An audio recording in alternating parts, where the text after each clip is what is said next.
What's going on, everybody? It's Afro Think Tank, and today we're going to learn about some truth.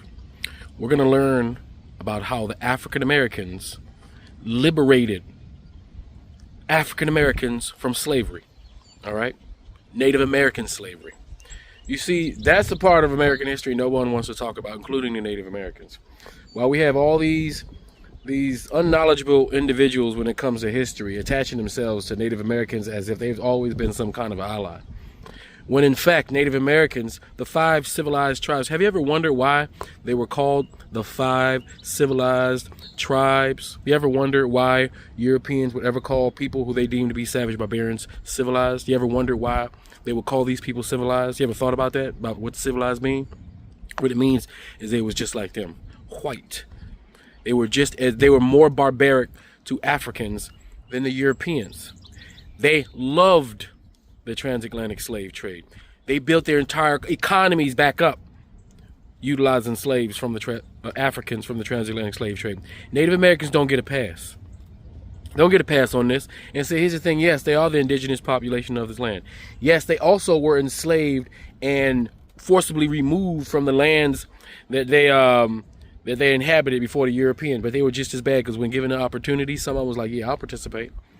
They were worse than the African chiefs and the African kings and queens who participated willingly and unwillingly in the transatlantic slave trade. These ones was worse. They were getting subjugated. These Native Americans were getting subjugated, right, while also trying to subjugate another group of people. They participated in it as an active participant, as a willing participant. And when slavery was over, guess what those Native Americans said?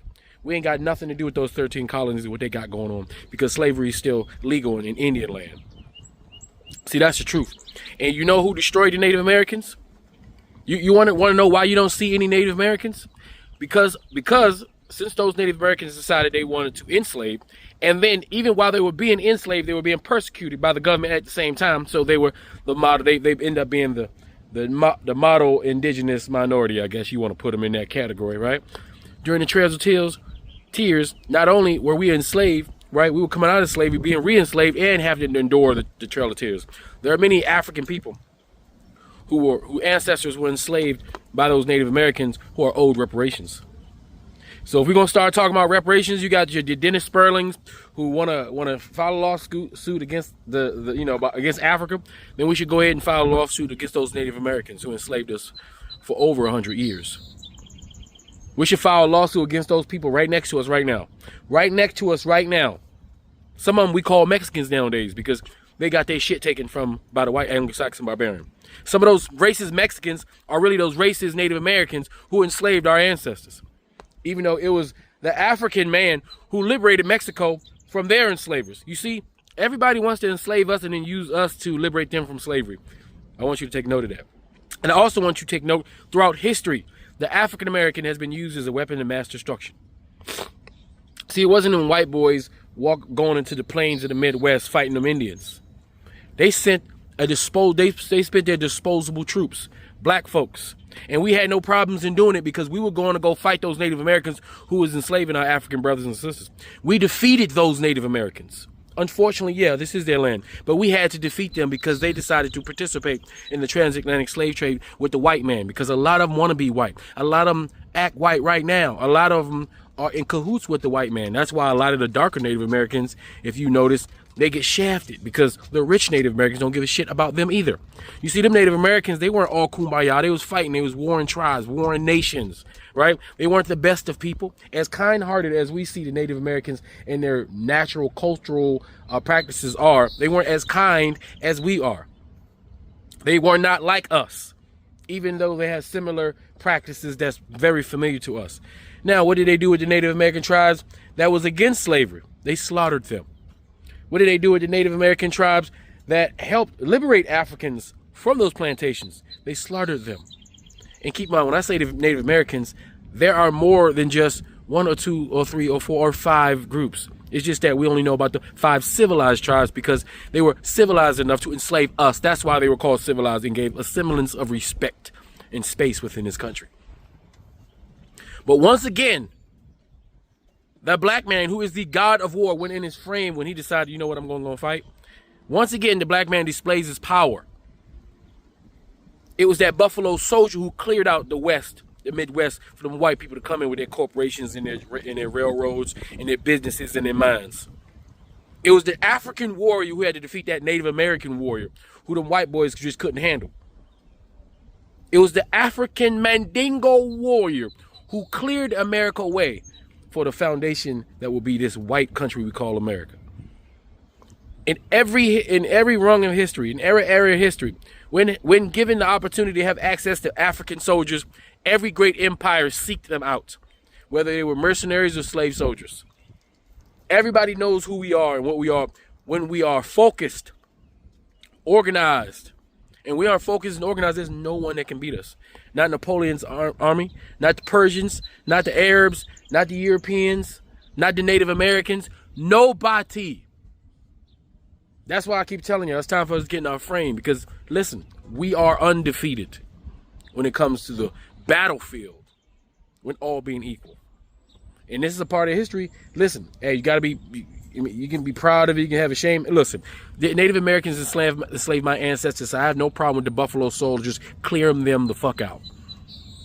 I just wish we had that same energy for all the rest of the ones that enslaved us. Anyway, that's all I got to say. Tell me what you think in the comment section. It's Afro Think Tank. Learn something, teach something. I'm out. Okay, I'm not gonna lie, I thought we were all aware that a large collection of the Native American population have always been anti-black, and so much so that during the Civil War, they were, even though they couldn't defend Confederacy, they definitely supported it. And the reason they couldn't defend Confederacy is because they didn't live in the states. So our rights, our laws did not apply to them. And so much so that when the Emancipation Proclamation was actually passed, they kept their slaves. Yes, Native Americans owned slaves. How don't people know this? For the 200 plus years. They owned so many slaves, and slavery was so beneficial financially to them that it helped rebuild their entire economy. And it was so detrimental to their economy that when their slaves were freed, their economy crumbled. And when I say they, I'm talking about the 5 civilized tribes. That's the Cherokee, the Choctaw, the Chickasaw, the Creek, and the Seminole.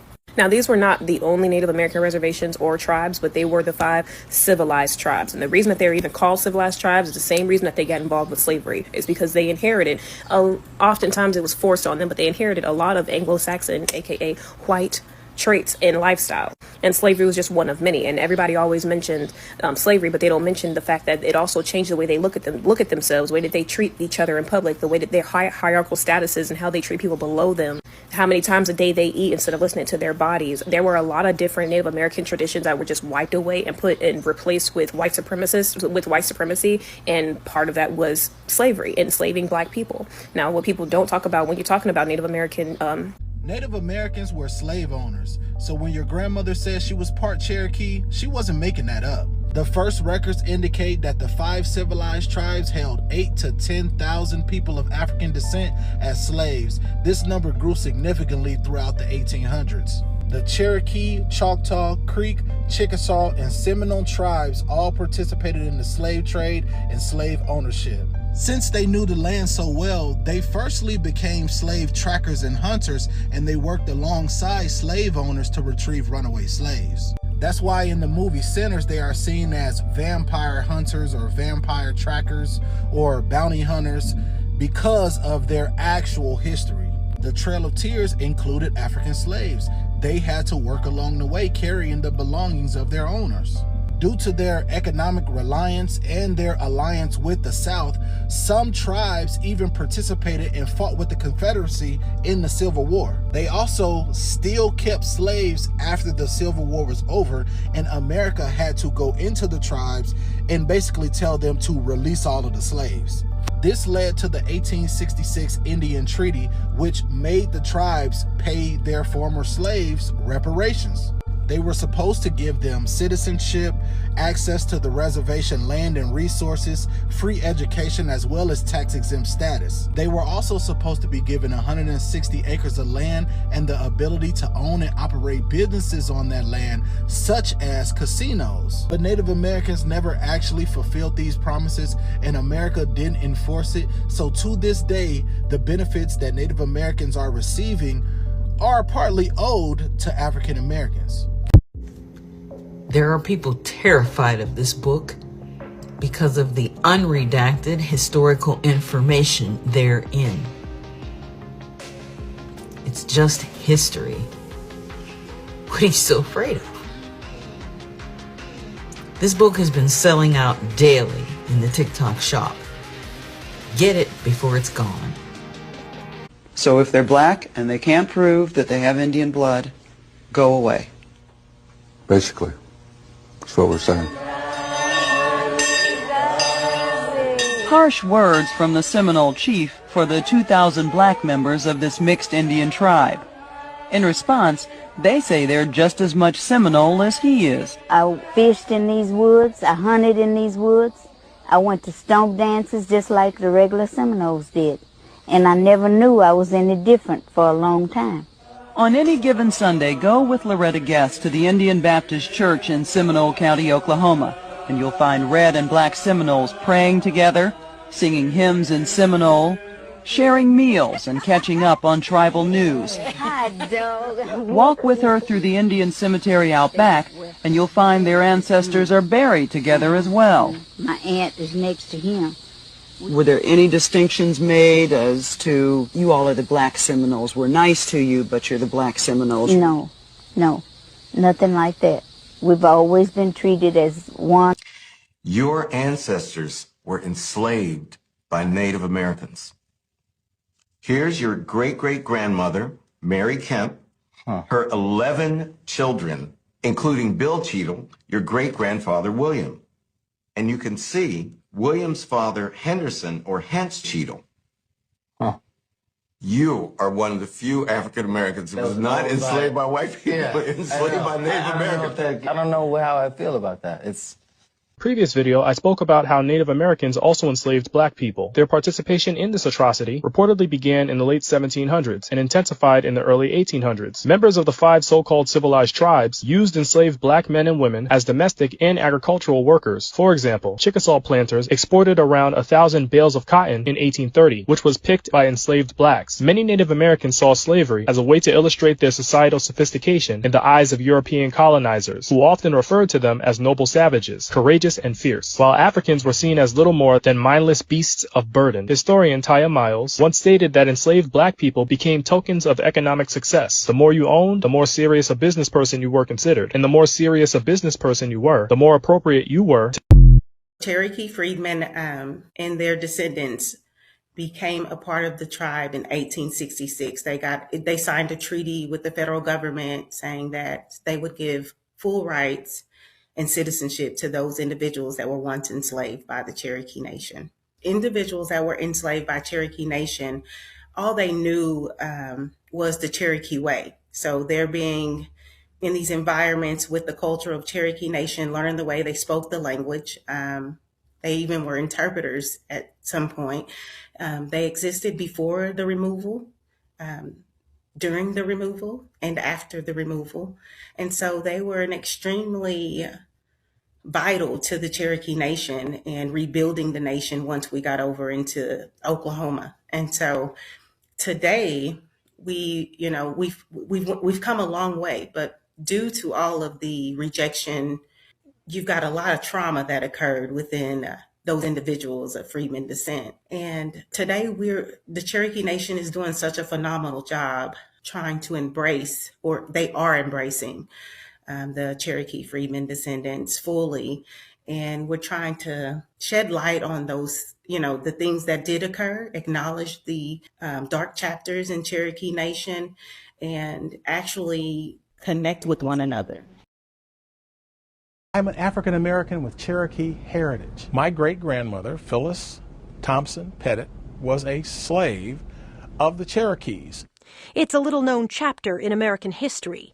The Cherokees were one of 5 Indian tribes whose members owned slaves. So what were those slaves doing for the Cherokee Nation? They were agricultural laborers. There were also individuals who worked as domestic slaves. But in 1866, the Cherokees freed their slaves. They signed a treaty guaranteeing that all freedmen and their descendants would, quote, have all the rights of native Cherokees.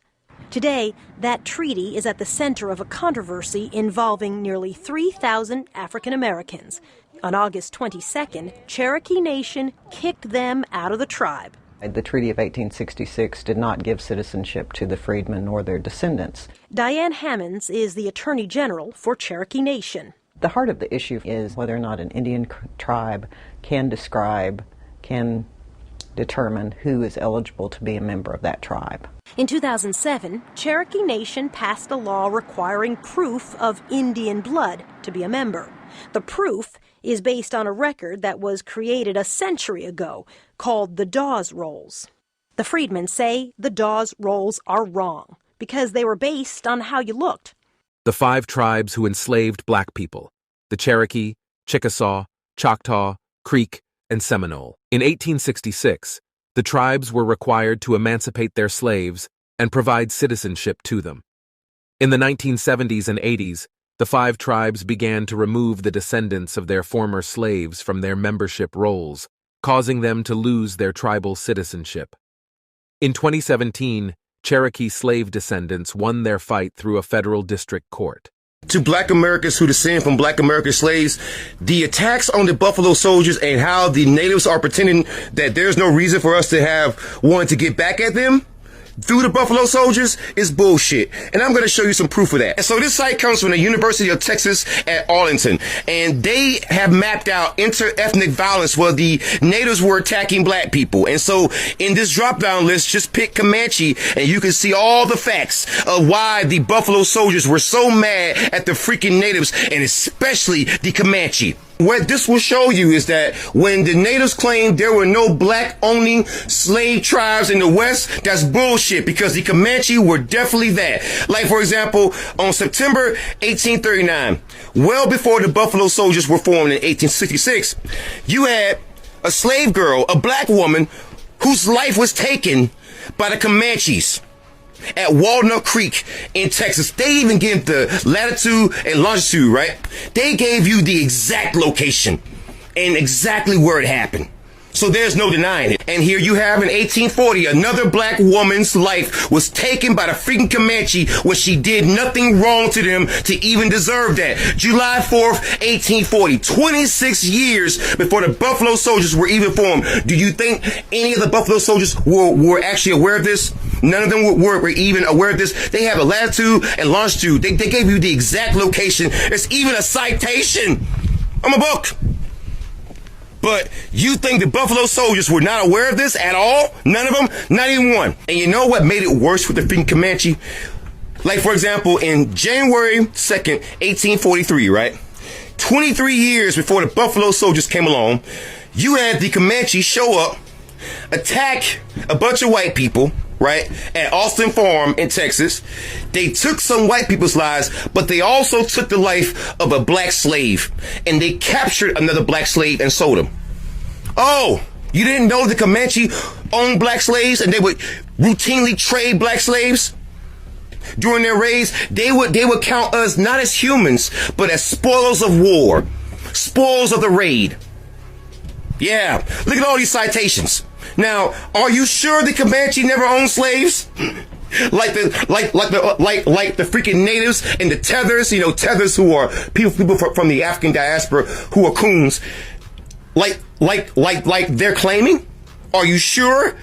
Because it seems like they took black slaves captive and even took their lives. And here's another case 6 years before the Buffalo Soldiers were even formed in 1857. A Comanche tribe, a small band of Comanche, attacked a slave who was herding horses.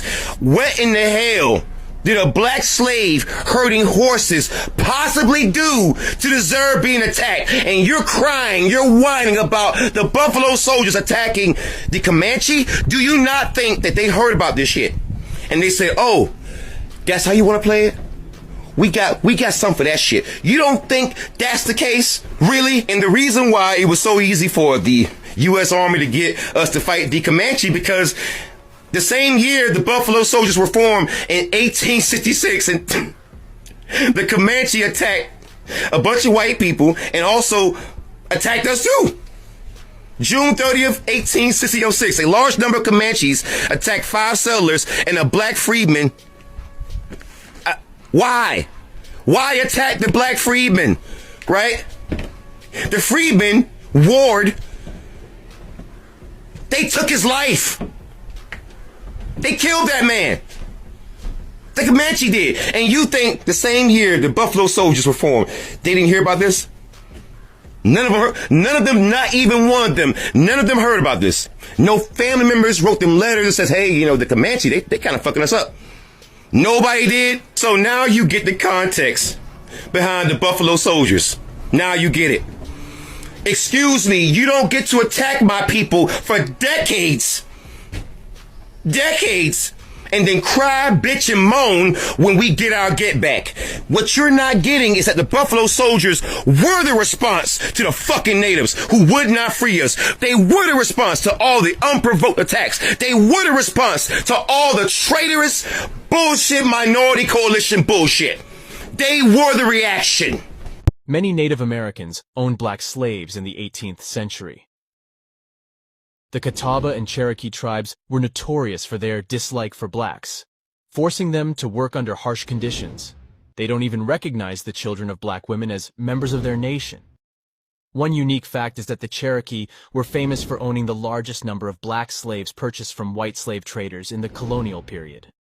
Nearly 600 black slaves were recorded in 1809 and increased to 4,000 over the years. The last people to legally own slaves in the United States weren't white Southerners. They were Native American tribes. And this might surprise you because Native Americans are often portrayed as morally pure, peaceful victims of history.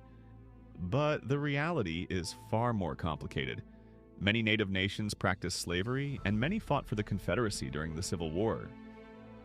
Several of the 5 civilized tribes, the Cherokee, Choctaw, Chickasaw, Creek, and Seminole, enslaved African Americans before and during the war. This happened in part because U.S. officials pushed these tribes to adopt American-style farming, wealth systems, and yes, chattel slavery.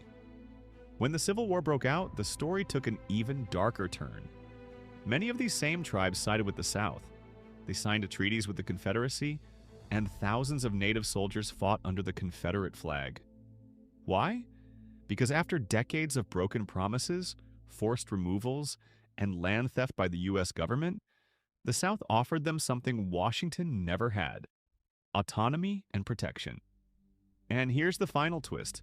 I learned that there were approximately 12,000 ships that brought 12.5 million Africans to the Americas. So you got 12,000 ships. Mm-hmm. What I realized was that I could not tell you the name of a single one of those ships growing up. But I could tell you about the Mayflower, I could tell you about the Titanic, I could tell you about all these other ships that were considered important, but I couldn't name one of those. One of 12,000. That didn't feel right to me. So it's the first stat. The second one, and this is the one that sits heaviest on my heart, I learned that there were 1.8 million Africans who died just in the crossing from Africa to the Americas. We're not talking about the number of people who died once they arrived and were enslaved. Just in the transition. I didn't know it was 1.8 million people. That's a lot of people. Yeah. I was like, where the memorial? Who's honoring that enormous loss of life? I was like, there are chapters of history that are just missing.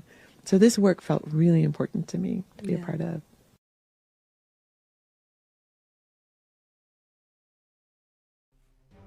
In fact, those that we call the 5 civilized tribes in the southeast United States, which were actually given that name due to their adoption of many European cultural values, to include centralized forms of representative government, conversion to Christianity, education and literacy, intermarriage with whites, and, of course, their participation in the ownership of black slaves. Much of this cultural assimilation was due to the belief by the tribes that if they acquiesced and adopted European methods, then they would not be persecuted themselves and pushed off their lands. These Native American groups primarily included the nations in the southeast, such as the Cherokee, the Chickasaw, Choctaw, Creek, and Seminole tribes. Ironically, only the Chickasaw and Choctaw failed to free all of the people they held in captivity until 1866, after the Civil War, when the federal government had to step in. By the 18th century, Many Native Americans owned black slaves, and some tribes, such as the Catawba and Cherokee, were notorious for their dislike of blacks. Hence, their slaves were not normally assimilated, but worked like common laborers under often harsh conditions. The Cherokee were also famous for owning the largest number of black slaves purchased from white slave traders in the colonial period. It is recorded that in 1809, the Cherokee owned nearly 600 black slaves. Another unique fact was that the Cherokee Constitution did not recognize the children of black women as members of the nation. The Cherokee did not recognize formal marriages between their people and the black slaves in the Cherokee Act of Union in 1839, and this was revised in 1855. In a previous video, I spoke about how Native Americans also enslaved black people. Their participation in this atrocity reportedly began in the late 1700s and intensified in the early 1800s. Members of the 5 so-called civilized tribes used enslaved black men and women as domestic and agricultural workers. For example, Chickasaw planters exported around 1,000 bales of cotton in 1830, which was picked by enslaved blacks. Many Native Americans saw slavery as a way to illustrate their societal sophistication in the eyes of European colonizers, who often referred to them as noble savages, courageous and fierce, while Africans were seen as little more than mindless beasts of burden. Historian Taya Miles once stated that enslaved black people became tokens of economic success. The more you owned, the more serious a business person you were considered, and the more serious a business person you were, the more appropriate you were to join the ranks of civilized society. It's important to note, however, that most Native Americans did not enslave Africans. However, ownership of enslaved blacks was a serious status symbol. Stay tuned for my next video speaking on the Civil War and how this disrupted slavery practices for Native Americans. The federal government, eventually with President Andrew Jackson at its head, decides that they're going to move these 5 tribes. With the passage of the Indian Removal Act in 1830, thousands of Native people and their slaves were forced from the southeast on a long march west. Black people who were enslaved by Native Americans experienced the Trail of Tears, that kind of removal from their own homelands as well as the 5 tribes. After months of hardship, they finally arrived in the swath of land designated Indian Territory, located in present-day Oklahoma. Tribes, already involved in trade networks, became participants in the slave trade, although their involvement varied. Some Native American tribes acted as intermediaries in the slave trade, serving as middlemen between the European slavers and African suppliers. They facilitated the exchange of goods, including firearms, for enslaved Africans. The tribes involved in the trade saw economic opportunities in acquiring slaves for labor and sought to enhance their own power through this involvement. As the demand for labor increased, Native American tribes started adopting African slavery themselves. This adoption was influenced by various factors, including economic considerations, cultural interactions with European colonizers, and the desire to strengthen their own societies. African slaves were integrated into Native American communities and performed various tasks, including agricultural work, household labor, and other forms of manual labor. For example, tribes like the Cherokee, Choctaw, and Seminole had African slaves within their communities. The Cherokee Nation in particular had prominent slave owners such as the Ross family, led by John Ross. The Choctaw Nation included the LaFleur family, known for their slave ownership and involvement in the plantation economy. The Seminole Nation also had Native American slave owners, while the Seminole freedmen, descendants of African slaves, played significant roles in Seminole society.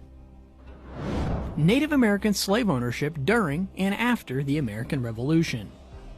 Native American slave ownership persisted during and after the American Revolution, despite the revolutionary ideals of freedom and equality that were being espoused. The Revolution brought significant changes to the relationships between Native American tribes and the newly formed United States. Native American tribes formed alliances with both the British and the American colonists, often based on their own strategic interests. During the Revolution, some Native American tribes, such as the Creek, Choctaw, and Cherokee, aligned themselves with the British in hopes of protecting their lands and sovereignty. These alliances led to conflicts with American colonists who sought to expand westward. While the American Revolution itself was not directly related to the issue of slavery, it further complicated the relationships between the Native American tribes and the United States. Despite the rhetoric of liberty and equality, Native American slave ownership continued after the American Revolution. The new United States government recognized tribal sovereignty and sought to establish treaties with Native American tribes. However, these treaties often ignored the issue of slavery within tribal communities. Okay, I'm not gonna lie, I thought we were all aware that a large collection of the Native American population have always been anti-Black, and so much so that during the Civil War, they were, even though they couldn't defend Confederacy, they definitely supported it. And the reason they couldn't defend Confederacy is because they didn't live in the states. So our rights, our laws did not apply to them. And so much so that when the Emancipation Proclamation was actually passed, they kept their slaves. Yes, Native Americans owned slaves. How don't people know this? For 200 plus years. They owned so many slaves, and slavery was so beneficial financially to them that it helped rebuild their entire economy. And it was so detrimental to their economy that when their slaves were freed, their economy crumbled. And when I say they, I'm talking about the 5 civilized tribes. That's the Cherokee, the Choctaw, the Chickasaw, the Creek, and the Seminole. Now, these were not the only Native American reservations or tribes, but they were the 5 civilized tribes. And the reason that they're even called civilized tribes is the same reason that they got involved with slavery. It's because they inherited, oftentimes it was forced on them, but they inherited a lot of Anglo-Saxon, aka white, traits and lifestyle. And slavery was just one of many. And everybody always mentions slavery, but they don't mention the fact that it also changed the way they look at themselves, the way that they treat each other in public, the way that their hierarchical statuses and how they treat people below them, how many times a day they eat instead of listening to their bodies. There were a lot of different Native American traditions that were just wiped away and put and replaced with white supremacy. And part of that was slavery, enslaving Black people. Now, what people don't talk about when you're talking about Native Americans enslaving Black people is there were slaves on these reservations before they started to purchase and brutalize Black people. But these slaves, I put air quotes because they were just indentured servants. These were people that were either taken from their family, and now they were considered fosters. So they were fostered people. So that's just people that are out here with no family. So now my family has inherited you or took you on, and you work for us, but you still have humanity. You still have rights. You can still leave. You can still actually leave this entire house and family and go seek your own refuge elsewhere. That's the difference between the indentured servants that were already on the reservations and also on other reservations, and the slaves that they actually bought and brutalized. Another misconception when it comes to slavery on reservations is that Black people were treated better on these reservations, when that's simply not true. That is propaganda, and is actually put in place by white people and white philosophers. And this actually opens up the topic for my next video, which is going to be the history of the Buffalo Soldiers, because I don't think you guys actually understand who the Buffalo Soldiers were, what they did, and why they were so important. Because it's easy to see the Buffalo Soldiers and think, oh, they were fighting with the white man to steal Native American land, but in reality, they were fighting against slavery. Like, their people were not enslaved in them reservations. Not to mention, why on earth would I help you when you are enslaving my people? You are pro-Confederacy. To hell with you and your land. And that's exactly the energy that they should have embodied. So I'm not mad at nobody who's telling this history exactly how it is. It's not nice to hear. It's not nice to hear. But it's about time that Black people, we speak out about what happened to us from all groups of people. Did you know this?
the texture of your hair?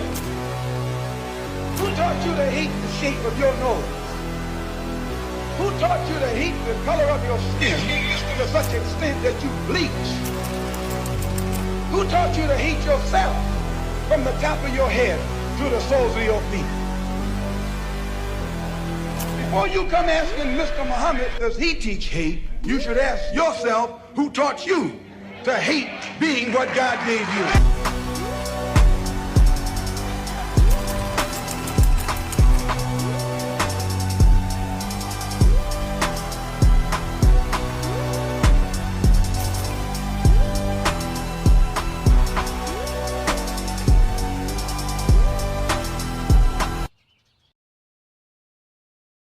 Free Sudan! Boycott diamonds and gold!